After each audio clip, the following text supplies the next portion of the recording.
imagens, ídolos, adorações. O Deus de Israel passou a ser esquecido no meio do povo, e quem passou a ser adorado por aqueles que deveriam adorar o único e criador Deus foi Baal. Baal passou a ser adorado no meio de um povo que era um povo chamado povo de Deus. E como podemos ver, Israel, ele sob o comando, sobre o reinado de Acabe, ele perdeu o contato com Deus, ele profanou todo o templo, ele passou a servir a Baal. Como consequência de tudo isso, o pecado cometido por eles trouxe seca e trouxe fome sobre a terra. A Bíblia diz que foram 3 anos de seca e fome intensa. Não se achava água, e para se achar água, às vezes andavam dias após dias para conseguir um pouco d'água para suprir as necessidades. O povo agora, ele clamava a Deus, mas adorava Baal.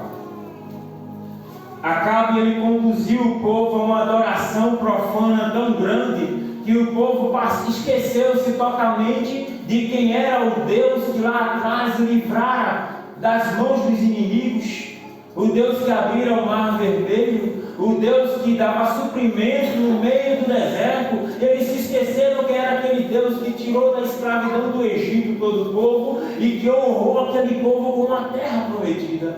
O povo agora esquecia de tudo isso. Acabe, ele conseguiu fazer no reino, ele conseguiu fazer dentro de Israel pior do que os outros reis que vieram antes dele. E ele conseguiu fazer com que o Deus de Israel caísse no esquecimento no meio do povo. E infelizmente na vida do ser humano, na minha e na tua vida, muitas vezes nós somos iludidos, somos levados a cair na ilusão daquilo que parece que é, mas não é, daquilo que quando nós olhamos parece até que é bom, parece bonito, é muito fantasioso, mas quando nós percebemos, nós estamos afundando cada dia mais no nosso pecado, na ilusão do pecado, nas fantasias de tudo que é passageiro e nos afastando da presença do Senhor. Isso foi o que estava acontecendo com Israel. Israel estava se afastando da presença do Senhor. Deus, ele queria ser o Deus de Israel, mas Israel não estava querendo esse Deus para si, porque o que Israel queria naquele momento, ele estava sendo iludido por Acabe, por Baal, por Jezabel, por todos os profetas falsos que estavam ali, com promessas vãs. Eles estavam sendo iludidos com rituais que pareciam até no momento bons para eles, que trariam resultados positivos, mas não percebiam que quanto mais eles adoravam a deuses pagãos, a ídolos pagãos, mais atraíam maldição para dentro do reino, mais atraíam maldição para dentro da sua casa e iam se destruindo profundamente. Era o que estava acontecendo com aquele reino. Quanto mais se afastavam de Deus e da sua presença, mais se destruíram. E infelizmente, quando nós olhamos na atualidade, quando nós olhamos ao nosso redor, nós observamos templos cheios, casas luxuosas, enormes, líderes que falam bonito, que procuram as melhores palavras, que tentam nos seduzir com um encanto de palavras fantasiosas, mas que na realidade estão totalmente distorcidas e distantes da palavra de Deus. E muitas vezes porque eu estamos sem meditar na palavra, nós não temos uma intimidade com a palavra do Senhor, nós estamos dando ouvido ao que falam, nós estamos sendo conduzidos pelo que falam. Muitas vezes somos levados a crer que aquilo que estamos ouvindo é real, é verdadeiro, é sagrado, quando na realidade estão trazendo para mim e para você doutrinas de demônios. O pastor falava sobre isso ontem na nossa igreja. Nós estamos muitas vezes permitindo ser seduzidos por conversas vãs, e nós podemos ver templos aí lotados, movimentos e mais movimentos, as pessoas pulam, saltam, dão cambalhotas, é lençol ungido, é tudo de todo jeito, tudo bonito, bem arquitetado. mas é só fogo de palha. Não tem presença do Espírito Santo, não tem trabalhar de Deus, não tem mover de Deus, não tem intimidade com Deus. São pessoas que estão fazendo performance, marketing, mídia, e estão ali tentando cada vez mais iludir e seduzir muitos e muitos, e afastando as pessoas da presença de Deus. Isso aconteceu no tempo de Acabe. No tempo de Acabe, Elias estava ali profetizando para o povo, trazendo ao povo que Deus mandava, mas era Elias contra inúmeros profetas, porque eram 450 profetas de Baal, e ainda tinham 400 profetas de Azera, todos contra Elias. E muitas vezes o povo não dava crédito porque era um. Muitas vezes o povo não dava crédito porque o que Elias vinha trazer como palavra de Deus não era palavra de conforto, não era palavra de alimentar o meu e o teu ego, eram palavras de repreensão, eram palavras de correção para o povo. E muitas vezes não queremos ouvir, quando as palavras são palavras que vêm para nos advertir. Muitas vezes fechamos os nossos ouvidos quando as palavras não são aquelas que você e eu queremos ouvir, mas são aquelas que você e eu precisamos ouvir, e muitas vezes damos as costas. Muitos estão gritando avivamento, mas poucos estão se sujeitando ao trabalho que sustente o altar. O céu, ele não responde a barulho, o céu responde à entrega. Preste bem nessa palavra. O céu, ele não responde a barulho. O céu, ele responde à entrega. Você não vai ouvir a voz de Deus porque você está pulando muito, porque você está falando em muitas línguas, porque você está dançando para um lado e para o outro, rodopiando de todo jeito, fazendo 1001 movimentos. Não. Você vai ouvir a voz de Deus se o seu coração estiver contrito e quebrantado, se houver arrependimento dentro do seu coração, se houver gratidão ao Senhor, se houver reconhecimento de que Deus, Ele é Deus e é o único Deus, e que eu sou extremamente dependente dEle 24 horas. É assim que vamos ouvir a voz de Deus. O grande problema do povo de Israel é que eles não queriam ouvir a voz de Deus, porque a voz de Deus naquele momento feria os seus corações, porque trazia palavra de correção e não palavra de conforto. Ouvir a voz de Deus não quer dizer que eu vou ouvir aquilo que eu quero, não quer dizer que eu vou ouvir aquilo que vai me satisfazer, mas eu vou ouvir aquilo que vai me corrigir, que vai me advertir, que vai me exortar, para que meus olhos espirituais sejam abertos e eu possa enxergar que Ele é o único digno de toda adoração, Aleluia, glória a de toda glória e de todo louvor. Aleluia, aleluia. O culto pode até estar bonito, o louvor pode estar até afinado, aquela pregação pode ser aquela pregação criativa, mas deixa eu te dizer uma coisa: se não tiver lenha, se não tiver lenha, aleluia, não vai haver fogo. Glória a Deus. Você quer ver fogo descer do céu? Traz a tua lenha para o altar. E Glória sabe a Deus, o que é lenha nesse aleluia. contexto? A lenha é a minha e a tua vida diante da presença de Deus. Glória Quando a Deus, ninguém está vendo. aleluia. Porque é muito bonito eu estar na igreja, eu entrar por aquela porta, eu chegar aqui no culto e todo mundo olhar para mim e dizer: é o homem de Deus, é uma mulher de Deus, canta bonito, prega bonito, fala bonito, louva bonito, faz tudo bonito. É muito bonito quando eu vivo pelas aparências e você olha para mim e acha que eu sou um homem de Deus. Mas será que eu sou tudo isso dentro de casa? Será que quando eu estou sozinho, eu e Deus, será que eu sou o mesmo homem que eu estou sendo quando eu estou na igreja? Será que quando Deus olha para mim, Ele vê o que você vê? É verdade. Lenha. Você e eu temos que trazer a lenha. Se eu quero ver fogo, o fogo queimar, a brasa viva incendiar, eu tenho que preparar a lenha. Glória a Deus, aleluia. É o meu secreto com Deus, é a minha intimidade com Deus, é a minha comunhão com Deus, é aquele momento em que eu e Deus estamos em contato que ninguém pode interromper.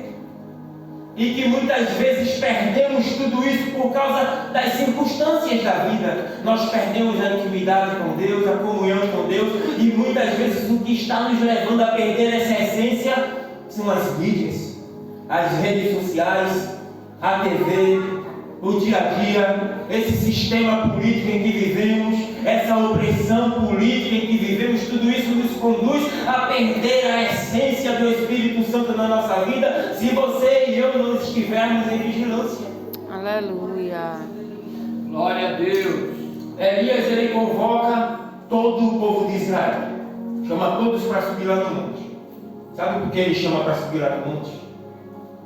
Porque antes de Acabe destruir o altar do Senhor, antes de Acabe profanar o reino, profanar o templo e fazer com que o povo esquecesse de Deus, lá no monte havia um altar.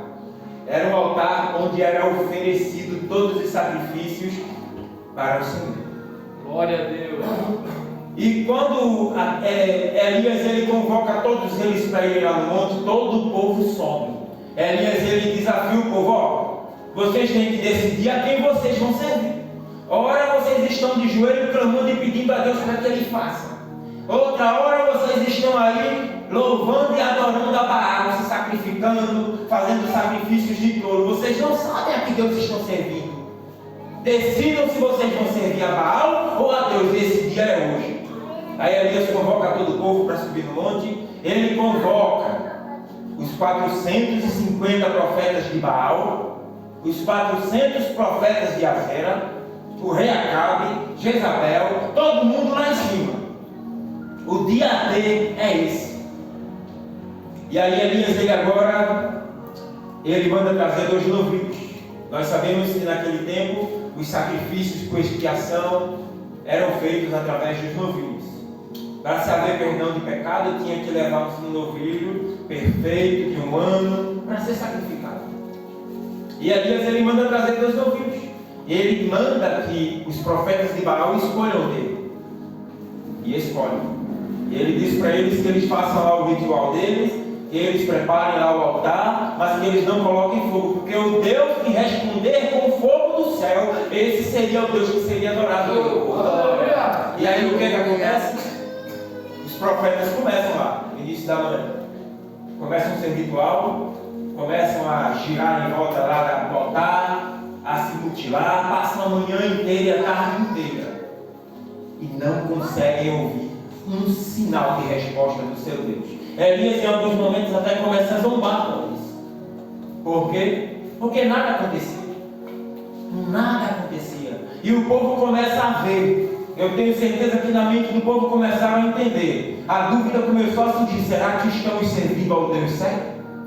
Será que nós estamos fazendo a coisa correta até agora? Porque eu não estou vendo resposta alguma. E aí chega a vez de Elias. Está chegando a hora da oferta de cereais. E Elias, ele vai preparar o seu novilho.